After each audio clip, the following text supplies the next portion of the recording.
power along Right. with most of Bell and Right. all out in Walders Road. I don't know about Hickory. Yeah, that could be an issue. Yep, she's trying to come through on her phone. She said it's just taking a while. Well, if we can't get everybody, we'll just reschedule and adjourn the meeting with no action due to technical problems. I have Tom and Bob Yeah, that's on good. the line. They're coming in. Oh, good, good. Tell them they're muted. Yeah, it takes a minute. I promoted them to a panelist, so they'll be on Yes, they screen in should be a just second. panelist. Yep. Hi, Tom. Oh, there's Angie. Hey, I made it. Hey, hi, Ange. You didn't have power last night, I saw. I know, and I don't have internet today, so that's fun. I'm sitting outside with my phone, so I'm not in Chagrin. This is just a background. But anyway, but yeah, hopefully it's not too slow. It was very slow connecting, so. Yeah, all right, That's well, fine. I guess, Christy, we can get started. Jan didn't respond to Darren's invitation and she's not on, so. Okay, I we're assume- live and recording, so the meeting can start anytime. Okay, I thought in the interest of Tom and Bob's time, we'll go first with the healthcare. And then after we wrap that up, we'll move on to the administration's recommendation for compensation increase to the salary tables for inflation. So with that, I don't know who wants to go, Tom or Bob, if you want to. Darren, I think you need to call the meeting to order officially. Oh, that's a great idea. Thank you. I officially call the admin and compensation meeting to Probably order. need to take a roll call too, Darren. Okay. Are you going to do that, Dave? Can you state the date for our Yeah, record? I'm sorry. Today is Monday, November 16th at 8:06 a.m. And we will do a roll call before we kick off the admin and compensation. You don't need a roll call, Darren. You just need to state who's here. That's all. Okay, so on the call, we've got myself, Mayor Tomko, Rob Jameson, Nancy Rogoff, Angela DiRenardo, Dave Bloom, Tom Werbel. A moment or two to make the switch. So if anyone would like to stretch their legs or take a break, it's this time. Did you Darren, hear that? Yeah. This does say that Jan Evans is a committee member and she's absent, so whoever's typing the notes can put that in. Got it. Okay, yeah. Jan Evans is a committee member that is absent from this call. Got it. Thank you.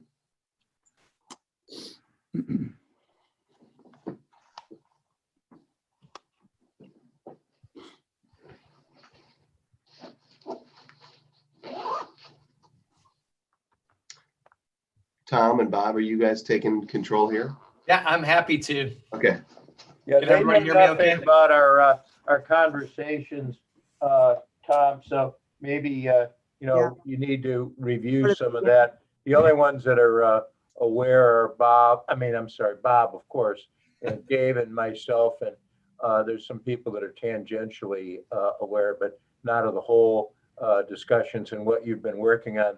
Really, what he's going to present represents the work product that goes back to August or July, really, when we filled in those questionnaires. So go ahead, Tom. Super. Thank you. Good morning, everyone. Morning. I think that I've met everybody, but just by way of reintroduction, Tom Werbel with CPI HR. I'm joined by Bob Smith, a colleague of mine, and we've had the good fortune of working with the village for, this will be our third year that we're concluding now to help manage healthcare costs. When this committee last met with me being present this summer, we agreed that it would make sense to evaluate options with all carriers for a January 1st effective date. We hadn't done that in a while. So this committee kind of sanctioned the shopping process to say what's available from everybody. So we rolled up our sleeves with the support of this committee, as well as all of the staff at the Village of Chagrin Falls. And everyone completed applications through an electronic technology called FormFire. We were able to use that data to send to all of the appropriate insurance carriers to say, can you do better? Please evaluate the risk and provide us with your best proposals. So that exercise, for the most part, proved to be validation that Medical Mutual had everything priced pretty aggressively. So there was one insurance carrier out of a population of about 5 that came to the table with something that we thought could work out. So we received a proposal from an insurance company called Cigna, a large publicly traded company. And when we submitted the data, they weren't yet able to quote for a January 1st effective date. They're in this segment of the insurance market, there's a little bit of reluctance to present a promise of price too far in advance of the effective date. But we were able to work with Cigna to say, all right, well, you're in the running here. Can you continue to be aggressive as we approach January? And they said that they could. So a few weeks ago, we got our proposal from Medical Mutual for the insurance renewal, and it was a little bit of a shocker. They were asking for a 26% increase in the premium because of the platform that the Village has embraced with the HSA and HRA, I guess, funding of healthcare. Not everything that the Village spends is subject to an increase. So, for example, the HSA contribution that the Village has traditionally presented to employees, that's not subject to a 26% increase. That we can flatten that out to say we'll give you the same dollars in 2021 that we gave you in 2020. So the blended increase as proposed by Medical Mutual, keeping everything the same with the HSA contributions and the split funding or HRA program that we administer, that resulted in an 18% increase. So not as bad news as a 26% increase, but nothing to get too excited about. Tom, you might want to touch on the claims history at some point for last year, which explains a lot of the increase. Yeah. So thanks, Bill. The Medical Mutual shared with us the reason for the increase was because of claims, and what they mean by that is that they spent about 50% more in claims than they budgeted. And we were able to validate that through our claim system because we're administering the healthcare reimbursement arrangement. We're able to kind of keep score on a month-to-month basis. And yeah, claims have not been good this year. And as a result, Medical Mutual pushed back pretty hard and said, and they drew a line in the sand and said, look, we're not going to negotiate off of this renewal. We should be asking for a 50% increase, and we're only asking for a 26% increase. So that was kind of the feedback from Medical Mutual. But we've continued to talk to Cigna over the last couple of months, and Cigna has agreed to provide a really aggressive price for calendar year 2021. And in effect, there's a solution with Cigna that will allow us to actually spend less money in 2021 than we've spent in 2020 and avoid a $107,000 increase. So there's a $114,000 gap between the proposal that's on the table from Cigna compared with what's on the table from Medical Mutual. And, one of the first questions from Dave and Bill when we started rolling up our sleeves on this particular option is, well, does the Cigna network meet our employees' needs? Does it provide access to the doctors and hospitals that our employees need to visit? And the answer to that is resoundingly yes. So Cigna's network includes in-network access to both Cleveland Clinic and University Hospital, provides in-network access to pretty much every doctor in Northern Ohio. There's a very, very, very strong overlap between Medical Mutual's network and Cigna's network. So, and when I say very strong, I mean, in excess of 99%. So could there be possibly one or two outliers that align with Medical Mutual that don't align with Cigna? Yes, highly, highly, highly improbable, but possible. The other piece that's sometimes disruptive in transition from one insurance company to another is the pharmacy benefit.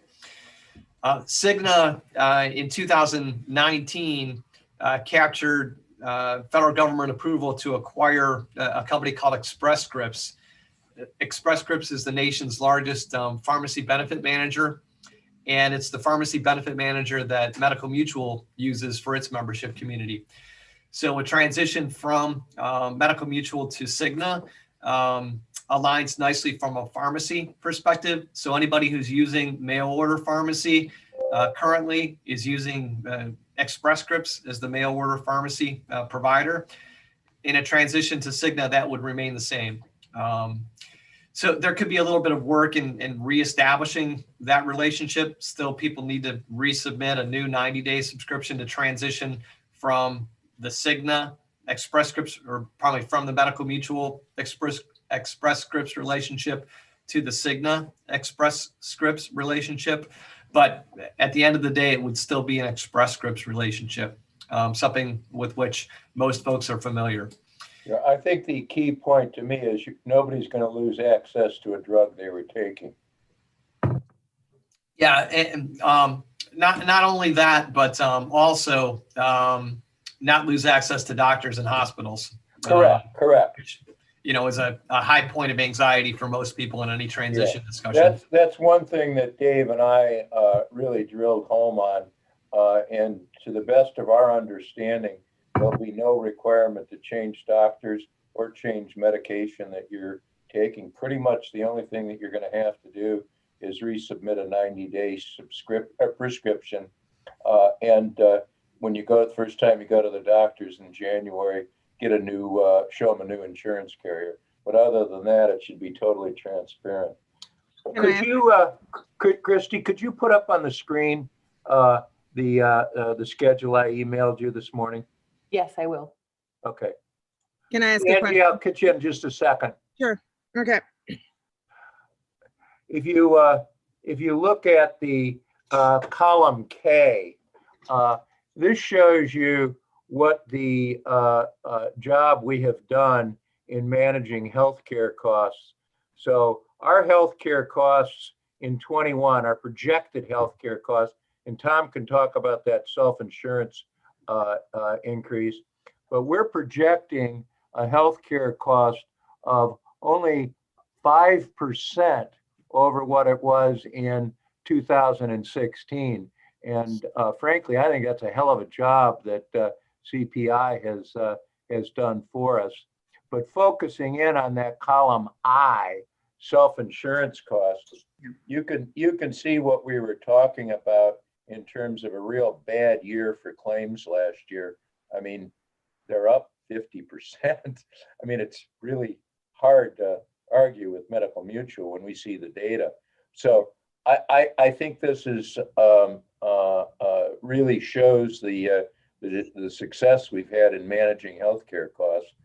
And one other thing that you should also keep in mind is we've established a self-insurance reserve, Right.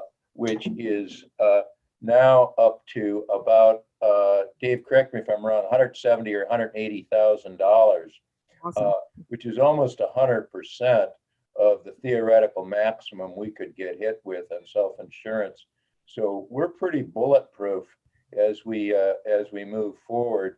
And what we had done is we had taken some of the early year savings to establish this reserve, as well as this year's workman's comp refund, because workman's comp was established for the employees. So it seemed to me it made a great deal of sense to put it into the reserve for healthcare costs, which only covers the employees. So Angie, you got any questions? And Tom, Yeah, later if you want to come back and talk about that self-insurance.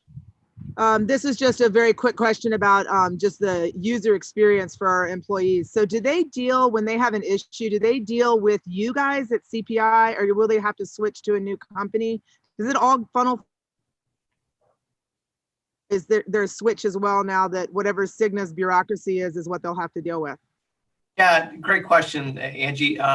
We, CPI HR will remain in place to advocate on behalf of Gotcha. any employee on any issue.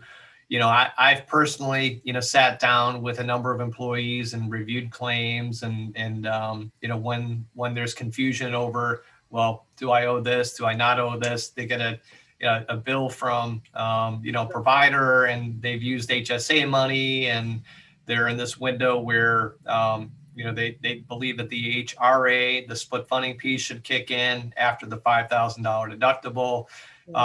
So yes, we've advocated for employees and sat down with employees or taken phone calls from employees to help them understand the climate. And when there's confusion, bring clarity. And when something, in the unlikely event that something's processed incorrectly, to stand up for the employee and help them navigate a complex system, leveraging our experience to help resolve matters like that quicker than someone could do if they don't do that work all day, every day.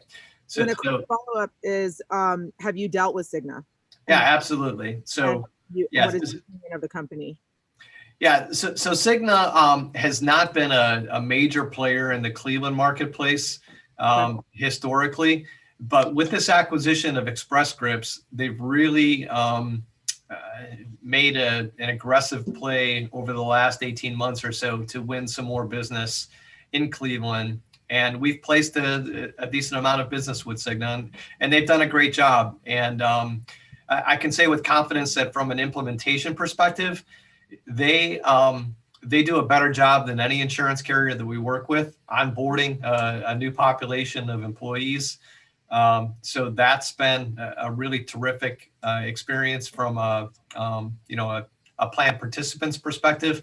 And I think it's particularly important in this environment where the Village employees haven't experienced a transition in insurance companies in a very, very, very long time. So to know that if we embrace this opportunity to transition to Cigna, it's going to be as smooth of a transition as is possible. That I can't say that about every insurance carrier. If the insurance carrier were a different one, I would say, let's provide some advance notice that there's a rocky road ahead. And yes, the money makes sense, but it's going to be a really bad experience for the first 30 days. I don't know that I'm certain that we don't have to have that conversation with Village employees in this context because Cigna does such a good job. Okay. Angie, it would be our intention, if the committee approves this, to hold a Zoom meeting just for employees some evening. So, spouses can be on the call as well. Of course. This Okay, is thank you. this is a question, I guess, for Dave, but Dave, just about approximately what percentage of the people that are on our plan participate in the HSA? Is it a large amount? All of them. All of them? All And of do you, Tom, I guess this is more for you, management of the HSA can vary between providers. Do you feel that Cigna's got a good handle on just ease of management? As a person who uses HSA with a busy household full of kids, at my primary place of work, when we change providers, at times it can make that HSA process a lot more cumbersome and very frustrating. Do you have any experience with Cigna managing this that would lead us to believe that it won't be? Yeah. So the HSA piece, whether it's Medical Mutual or Cigna, the bank accounts rest with KeyBank at present for everybody. Correct, Dave? Correct. Yeah, we're not using Medical Mutual's bank. We're using Key, so it Right. should be seamless. Yeah, there's usually all parties are involved in that thing, though, right, Tom? I mean, I know it's managed by the bank, but you have to get your healthcare provider involved in that thing too. So from a practical perspective, Darren, there should be no difference in the user experience using Cigna rather than Medical Mutual from a claims processing perspective. So in the current world, the thing that's different is that at the first visit, everybody's going to have to present their new Cigna ID card so that the providers can, submit claims to Cigna rather than to Medical Mutual. But as far as the HSA component is concerned, folks are paying for their claims using HSA money. And whether that's a claim that's processed by Cigna or that's a claim that's processed by Medical Mutual, that shouldn't make any material difference Okay. in the way that that happens for, for the member. The invoice from the provider, would be the same. And here's maybe where there could be a little bit of a difference, and that's in network discount. So no two providers have the exact same negotiated discount rate for a given service. So a primary care office visit, for example, under the Medical Mutual contract might cost, just to throw an arbitrary number, let's say it's $72. That same visit so when a patient, a week or two later gets an invoice for their visit, it's a $72 invoice from the provider, from which they'll draw on funds aligned with their HSA to pay for that. Fast forward to the Cigna world, maybe that invoice isn't $72. Maybe the approved charges are $70 or $74. They won't be to the penny the same as what they were. In some situations, they'll be a little bit lower. Some situations, maybe a little bit higher. They should be relatively close, but that's the extreme of the impact from an HSA perspective from Medical Mutual to Cigna because of the key banking relationship. That simplifies matters. If we were aligned, as Bill or Dave said, with Medical Mutual's HSA banking partner, that would complicate matters, but we don't have that hurdle to clear based on the way that things were set up with Key. Cool. Thank you. Sorry, I didn't mean to take us down the HSA rabbit hole. I just had a quick thought as I'm going through it now with the change of provider. Good. So that was a good addition. We beat this with a big stick before we recommended changing because, I don't, it's usually not a good idea to shop. To jump from insurance companies because you get a reputation pretty quickly. But we've been with Medical Mutual a long time, and this difference in price was just too compelling. I couldn't, in good conscience, recommend staying with them. We determined that there should be very, very little differences and very, very little hassle in making this switch, and it keeps us from incurring additional costs at the village level or shifting additional costs on the employee. So, I'm well aware that Cigna may be buying the business this year. And that's another question we've talked about. But, we don't know. Hopefully that $121,000 number goes down and the rest of their claims. But we did have some extraordinarily high claims this year that may or may not be repeating. I think, not repeating. We don't know. Anyone in the village does not see the individual claims. That's all at CPI, and we're just given a dollar amount. That's one thing I've been very scrupulous about is not knowing.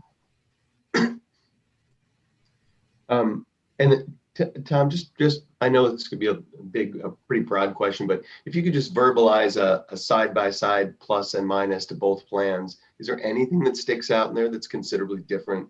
I know you guys have worked this plan over pretty well, Bill and Dave, but anything just quickly top line you see as anything out of pocket or any changes that if you looked at this thing side by side, if you're comparing the plans that stick out to you? Yeah, great. Thanks, Darren. The cornerstone of the approach is to create the same employee experience as what the employees are used to. So exact same exposure for the employees from a dollar perspective on an annual basis. So this transition means that the employees have no more risk in the Cigna world than they had with the Medical Mutual world. So same deductibles, same out-of-pocket maximums, same HSA contribution, same, stepping in at $5,000 from, at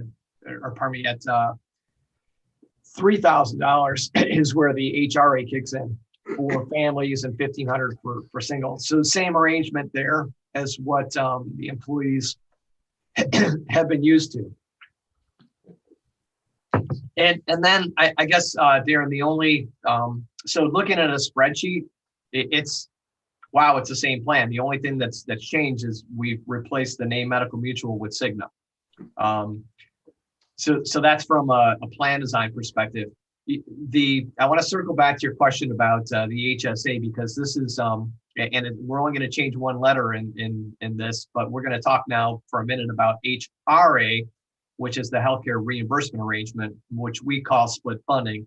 And that's the piece that we've been administering that it has really driven much of the savings that the village has been able to enjoy over the last few years. So in this transition to Cigna. That's what I call self-insurance costs, Darren, on that spreadsheet. Yeah. Well, thank you. So with this transition to Cigna, this is where there is a difference in the user experience, and the perception is that it's actually going to be an upgrade. So CPI-HR has been administering the HRA. We did that for plan years 18, 19, and 20. What we're proposing is that for 2021, we step aside and we allow Cigna to do that work in an integrated way. So instead of Cigna sending us claims data by way of explanation of benefit statements and us matching up those benefit statements to the intended plan design or the self-insurance as it's labeled on this exhibit, Cigna is going to do that work. And what that will mean for the employees is a little bit more of a simplified experience, in that they'll no longer have to, rely on an outside third party to do that work, but that'll be embedded in their relationship with Cigna. So a single customer service portal, a single claims portal to kind of view where they are year to date, rather than looking at the Medical Mutual portal and then matching that up against the CPI-HR, or Alera Edge is the branding that we're currently using. So that'll be an upgrade for employees, and actually it'll that's one of the components that's going to drive down the cost a little bit. We're able to negotiate something with Cigna where they can do it a little bit less expensively than we've been able to do it, because of the integrated nature of the system.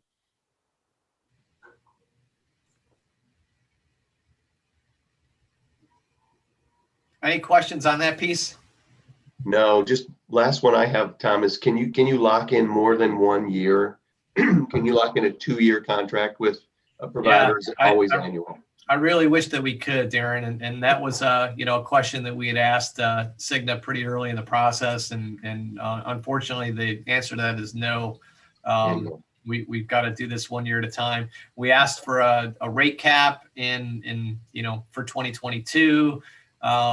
We've asked for everything that we could to kind of protect us from an increase in 2022, and unfortunately, we're in a position where we can do what we can do for 2021, and hope for the best. And what I told Dave and Bill when we started working through the math on this is that look, even if Cigna comes back with a huge increase for 2022, because there's a $114,000 in real savings and working with Cigna rather than with Medical Mutual, that's a big bucket of tolerance for a big increase for next year. So even if they clobbered us in 2022, highly improbable that we'd be in a worse place than we'd be with Medical Mutual if we'd embraced this increase.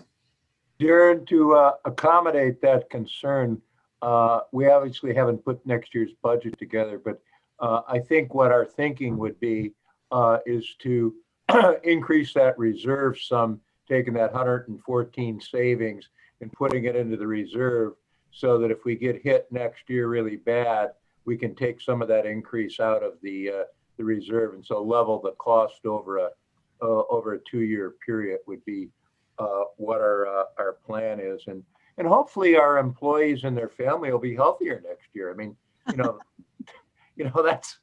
that's all. I mean, we do offer a variety of wellness programs for any covered employee or family member.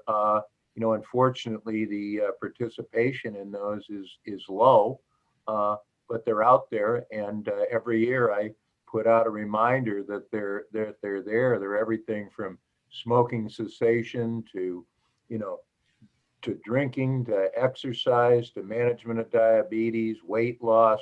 A very good program on that. I don't know what, it's the old adage of you can lead them to water, but you can't make them drink. They're there. They're reminded that they're there, and that's all I can do. So I actually have a few questions, if I can just shoot them Oh, off. absolutely, Angie. Yeah. So first of all, I love the pitch that it's going to be so much better with Cigna self-insuring, and I can totally see the pros to that. But I would just like I'm wondering whether Rob, I don't want to put you on the spot, Rob, but can you speak for the employees in terms of whether or not that it would be better to go through Cigna or go through CPI? I mean, I know that's not your decision, but I kind of liked having the local relationship with someone who was doing our self-insuring. And so I understand you guys are still there advocating, but I mean, this is one thing you can argue either way. And I guess we don't know how it's going to go, but has there been any feedback to you from the employees about this, Rob? Not that I've heard. I haven't heard anything negative from that. I mean, people seem to be pretty pleased with being able to reach out to CPI HR and get the feedback they need. That's what I need. I don't know if Dave has heard anything different. No. So when we go to just letting Cigna handle all the self-insuring, are we basically severing that ability for our employees to get assistance from CPI or not? Absolutely not, Angie. Okay. But a great question. So what I would recommend and what I'll promote in employee meetings is that if anyone needs any help with the Cigna self-insuring window, I'm happy to be on the phone with them if they want to have me coordinate a conference call to Cigna customer service where I can be on the phone and we can talk through that. It's not materially different from my involvement when that work is done in our building. So instead of me walking down the hall and putting somebody on speakerphone, I'm conferencing somebody in who's in a different building someplace who happens to work for Cigna rather than the same company that I represent. But fundamentally, it should be there should be no degradation of service or advocacy or support for employees. Because I know that obviously you guys being in the insurance business, you probably know the number one cause of like aggravation is dealing with the insurance company. Yes. It's nice to have professionals to handle that. So, okay, my second question is, if in fact we do get hit by a big increase or something, this process of going out to bid, is that something we can do every year? Does that entail more costs? How often do you do that? So how do we decide? I mean, I know we gave you the go ahead to do it this year, but if we got hit with a big increase next year, is that something we'd say, oh, let's just go check other companies, or is that something you wouldn't do? No, great question. I think that because the Form Fire files have been updated this year, and Darren, I think you've been through this before. The update of an existing file is a much different exercise than kind of building it from scratch. So for us to ask employees to update their Form Fire files again next year and evaluate the market, and it's not in any. That's not insulting to Cigna that we're going to look someplace else. But I think that it's good. The worst thing that comes from that, Angie, is that we validate that you've got the best possible deal. Maybe we find something better. If we hadn't done this, we'd be stuck with this increase from Medical Mutual this year. I'm all for going out for bid. I wondered whether, is there a cost entailed in that, which is something you wouldn't. No, the cost is people's time. And I don't want to discount the importance of that, but it's a cost worth embracing, in my opinion. Sure. I think when we looked at this over the summer and we drilled down pretty hard on getting people on that platform of Form Fire, it was for that reason. And we had the same experience at work with Easy App, which is our platform. It just makes it much easier to take it out to bid when everybody's in the system. So it should help quite a bit.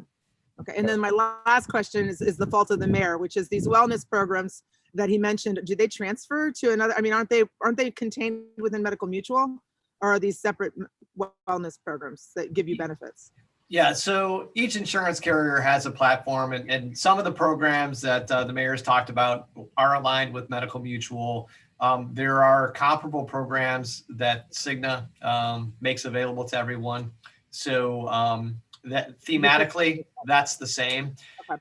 There's also, the village subscribes to a employee assistance plan that we've put in place to help employees with a variety of issues, including counseling and that's for whatever, whether it's family issues, financial, if it's mental health. So that type of service also is a good resource for wellness programs.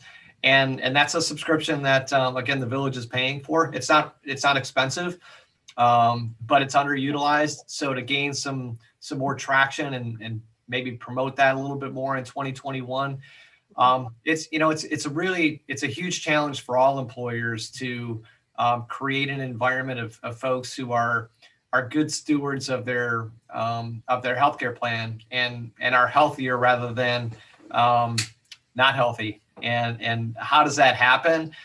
And yeah, the mayor's correct. You can lead people or horses to water, but forcing them to drink is a little bit tough.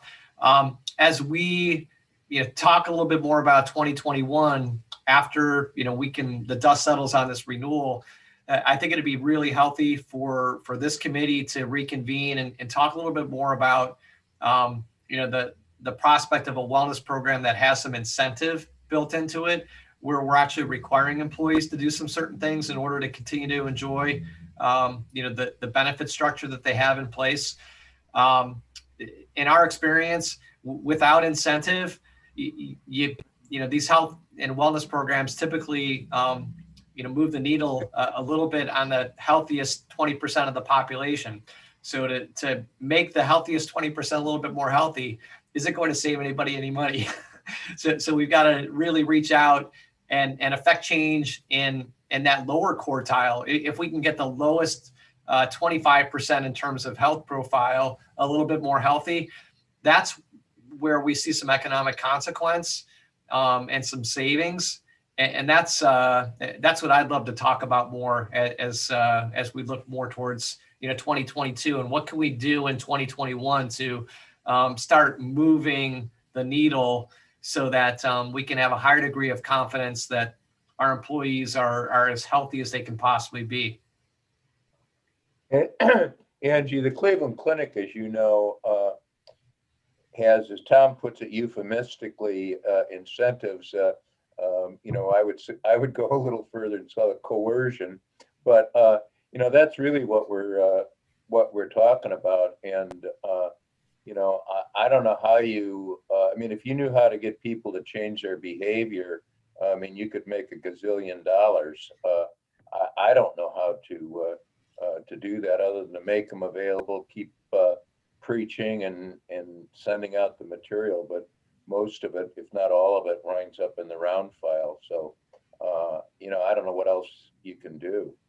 You're doing what you can do. There's a financial impact as things like smoking cessation, I would assume, but if you don't give people better management of a condition like diabetes, weight loss, exercise more, what we're talking about, eating healthy.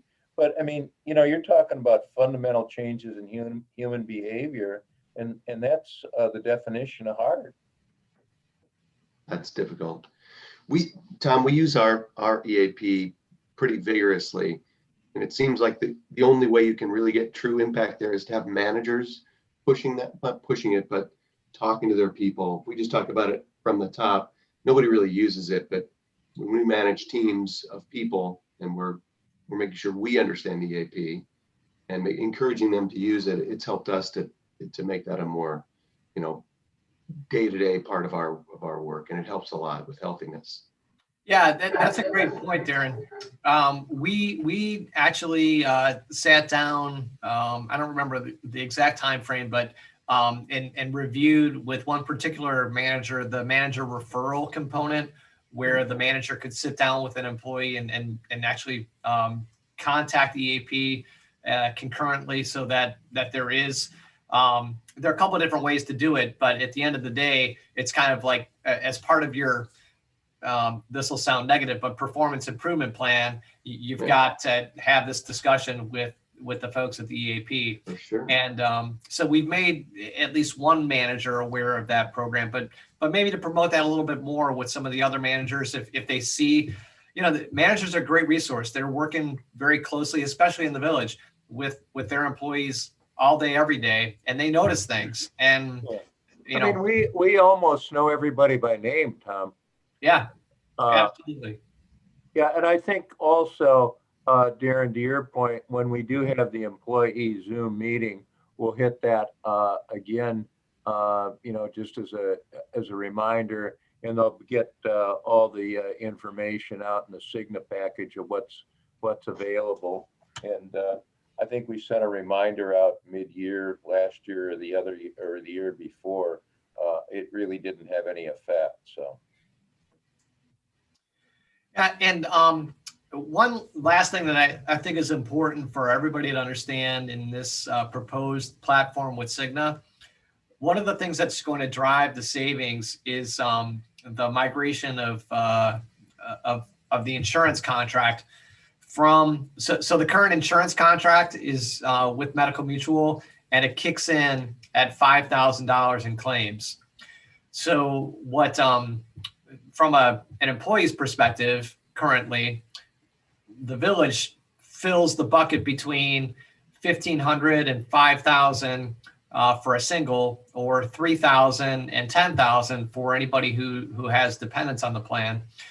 What the transition to Cigna will bring is a replacement of that $5,000 insurance contract, line where, hey, everything's covered by the insurance company at $5,000. It moves that out to $6,900.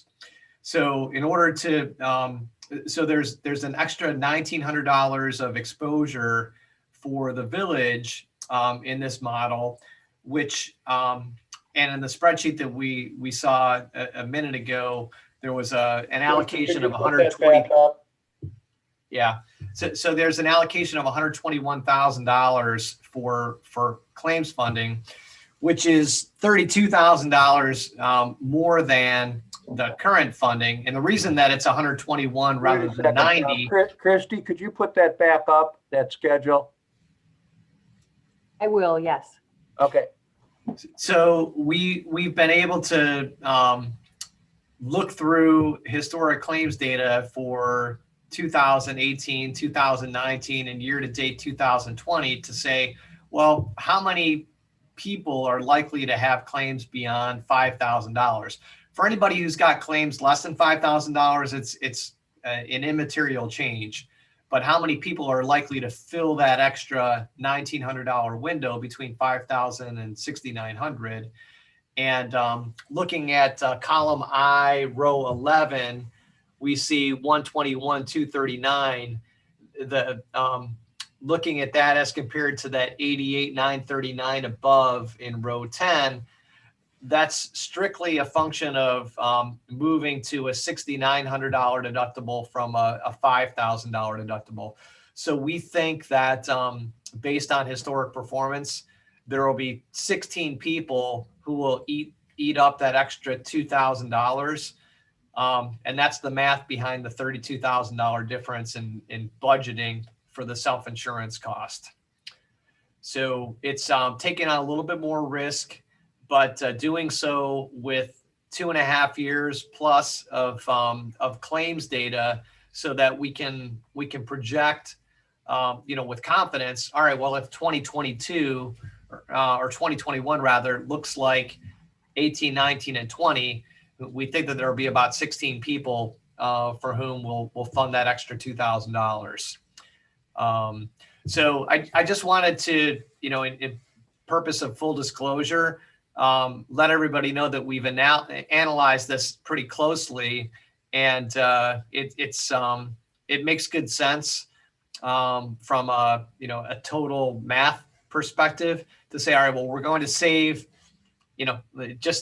let's just say for conversation's sake, we're going to save $60,000 in premium, but we're going to spend an extra $32,000 in claims. Our net savings is $28,000. That's something we should do. So something like that was involved in the decision to recommend this $6,900 deductible platform rather than staying at the $5,000 deductible where we've been with Medical Mutual. Yeah, and that's where, again, Darren, to focus on the reserve that we've established. I don't recall off the top of my head what the exact dollar amount is. Dave, you may have that, but I believe it's just about $180,000. Just under Plus, that. I would plan on taking some monies when we do the budget and boost that. And so you can see that we're fully reserved against those losses, and I think we're in a rather bulletproof situation. Because we've been very, very, very conservative. Because I'm reluctant to trade risk with an insurance company.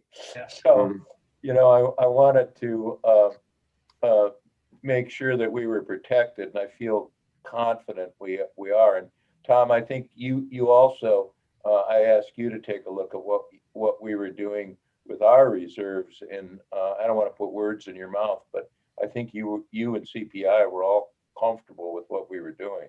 Yeah, 100%. And I think that it's prudent that you've set aside some money, and that does provide, a pressure relief valve in a situation like this where, we're going to take on, if the committee, embraces this approach, we'll take on another $32,000 in risk, but it makes sense to do so.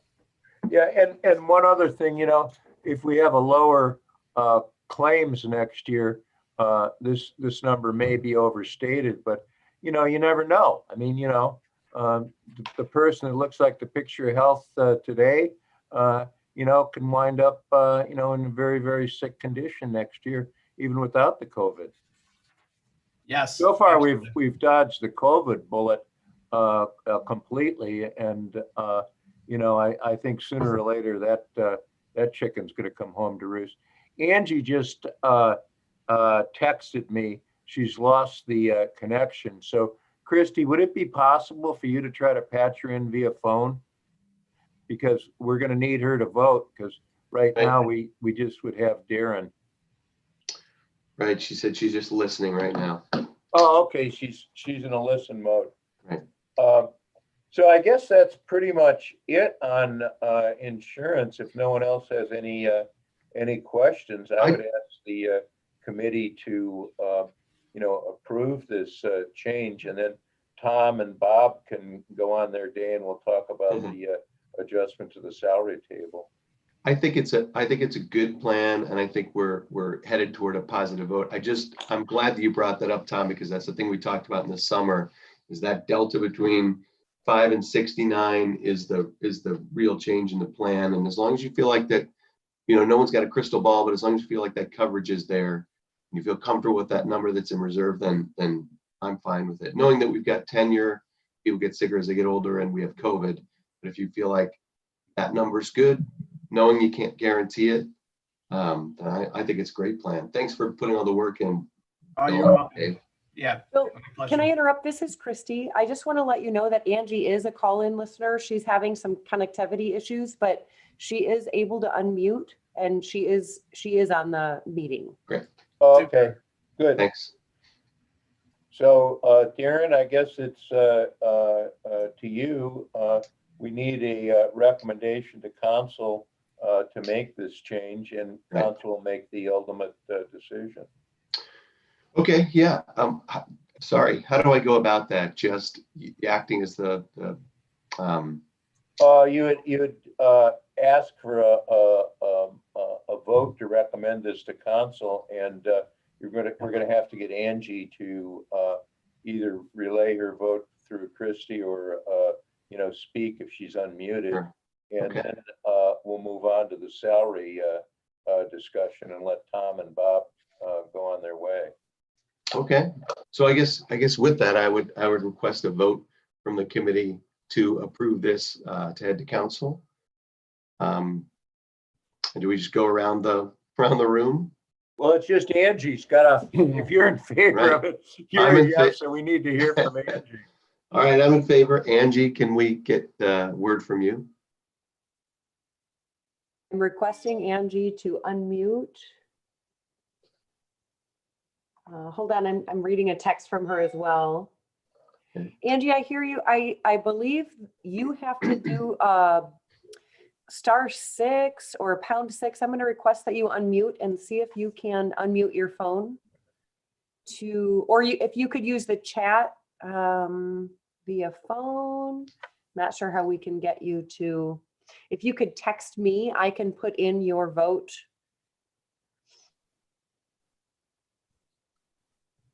Thanks for being patient while we try to connect problem. here. Somehow communicate to us if you can, your vote. You can text me, you can unmute on the app.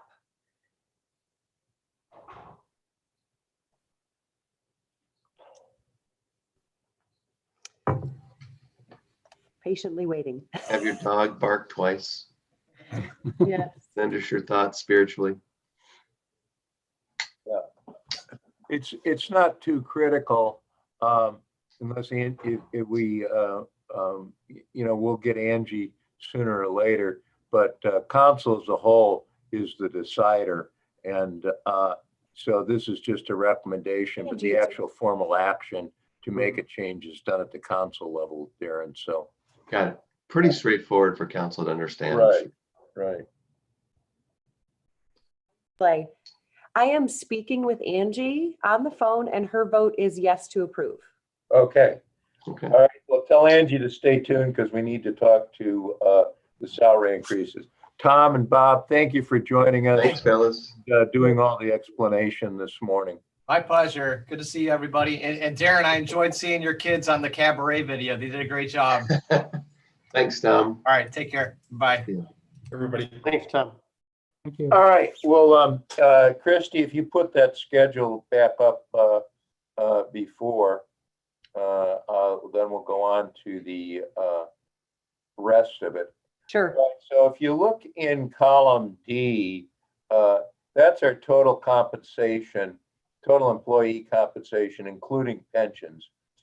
That's an all-in cost with the exception of a couple of miscellaneous items. And again, I want to emphasize that this isn't just salary increases.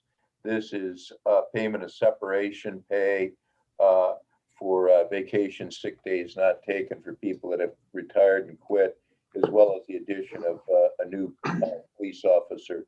So you can't just simply make the division as we did with the insurance and see what the increase is over year. But by looking at line 10 and line 11 and footnote 2, you in column D, you can see the administration is recommending a 2% cost of living increase in direct compensation, excuse me. This aligns with the Department of Labor's inflation estimates through I think October, which were 1.4, 1.9. I also did a survey of the surrounding communities, and I contacted South Russell, Moreland Hills, Hunting Valley, Gates Mills, Russell, and Orange. And with the exception of Orange, where they are in the last year of a contract with their police and fire, I believe, the police and fire will be getting a 3.5% increase.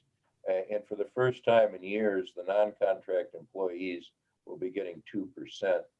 All the other communities were coming in clustered around 2%. So we're not an outlier. And in 16 through 19, we had given 3% increases. So this, somewhat reflects the the time as being a somewhat of a lower number. And now if you skip out to line M, column M, line 11, you'll see, and again, I caution you, this doesn't include in the projection any new hire that would be made or anybody's retirement separation pay, of which we'll have at least one.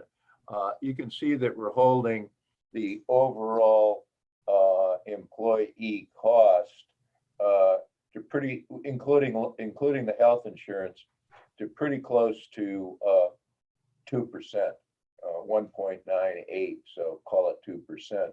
So I think we're have maintained the health coverage without the village incurring additional expense, without shifting anything to the employees, and we're able to increase the salary schedule to offset the inflation that's occurred this year. So with that, I'll throw it open to the discussion. Bill, does that number in column D, is that an all-in FTE numbers that include benefits, every piece of compensation per head It count? doesn't include workman's comp or unemployment, I believe, but it includes pension. Oh, Dave, go ahead. Yeah, it includes just basic pay, overtime, part-time, and the employer pension requirement, Got it. which is for PERS, which is most employees, it's a 14% match. For police, it's a 19.5% match. But it doesn't have 401k or anything like that included in We the don't have a total 401k. package. We don't have one, but no, it does not. Guess I should know that. No. Okay.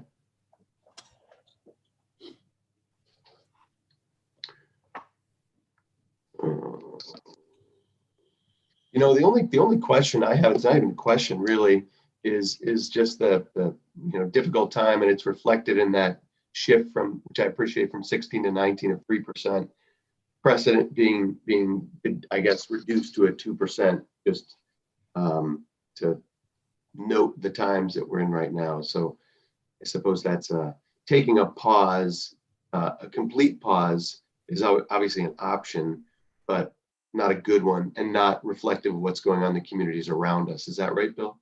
Yeah, I think so. You know, we want to remain competitive, and to be honest, our employees have had a tough year, and I think they've performed well.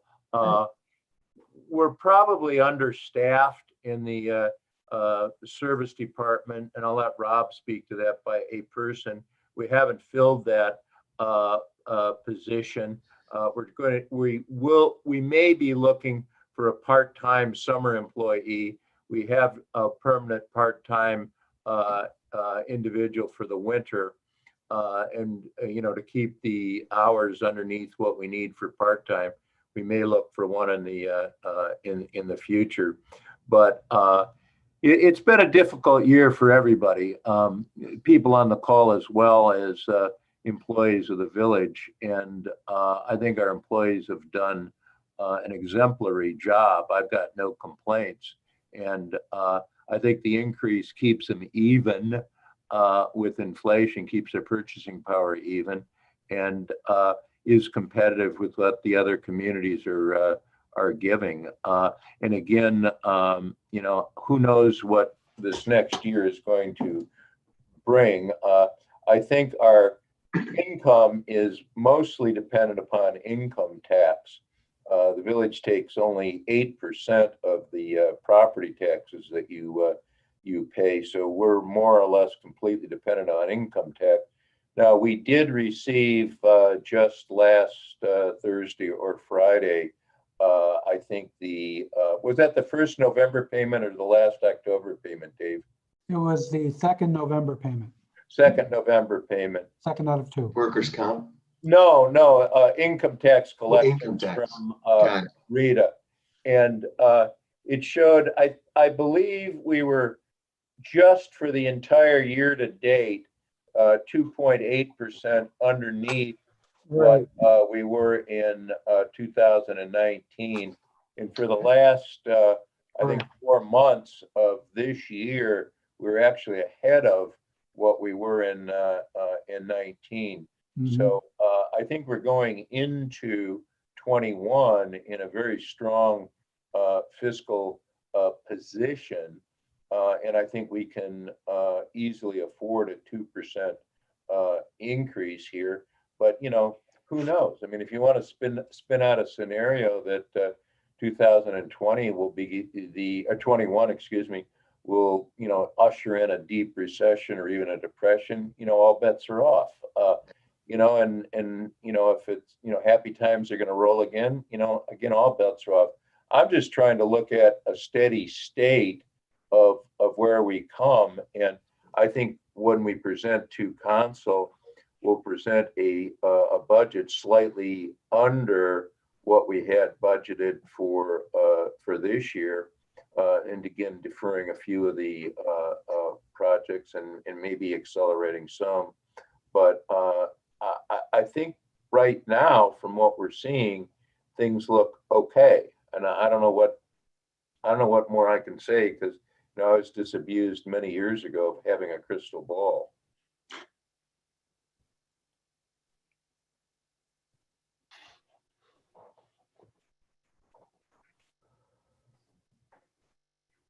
I appreciate that, Bill. I had a text I sent to Angie just asking if she has any questions, and she just says no questions. Concerned about our potential income given the economy now and post-COVID. Not easy to express that thought in the text. Yeah. But Well, I think we all have that thought. a good thing, Darren, is just given the weather in this climate that we live in, Right. Even in the case where money were no object, we can't really undertake any capital projects of any, you know, consequence other than emergency repairs before about next April or May. So we'll have a pretty good handle on what 21 is doing. And again, the budget, well, that's a very important document because it's a roadmap of what we want to do for the year that everybody can see, isn't handcuffs, because it can be amended at any time should we see the economies radically different. Right.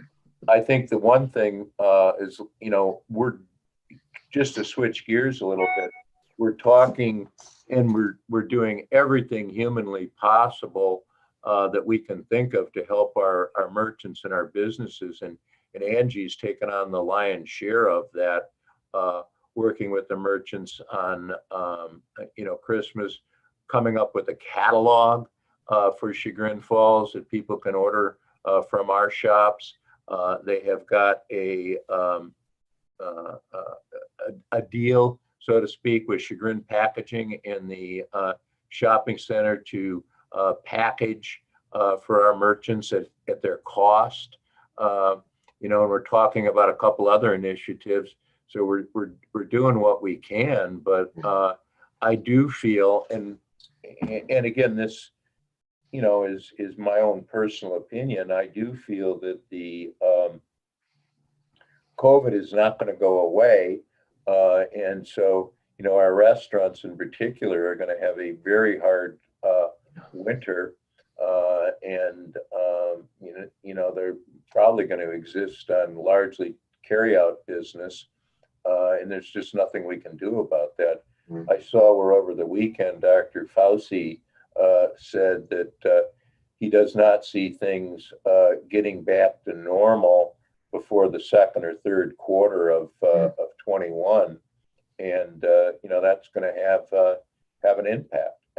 When you talk to the merchants, they say the foot traffic is down, and I suspect it is. But again, you know, we're doing what we can. Right.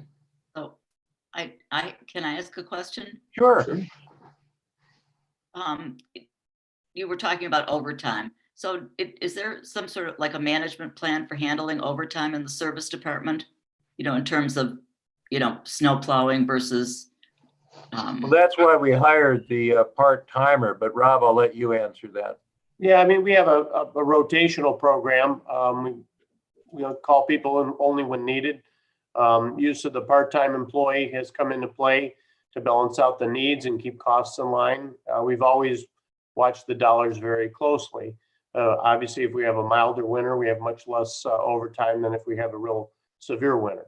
So we've looked at ideas of looking at shifts or staggering work hours, and really that waters down your crew so much to where for the little amount of cash savings you receive, you really get a pretty severe cut in productivity and other work that you're getting done in the department.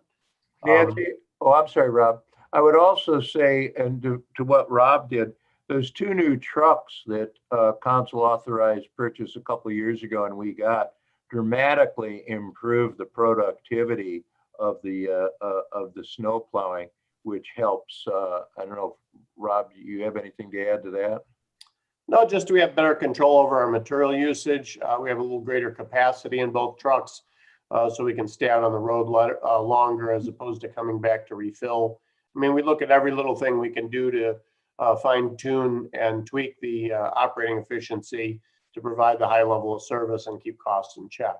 So we started using liquid deicers in addition to the granular to try to get our salt costs down and reduce the amount of salt we're putting on the road.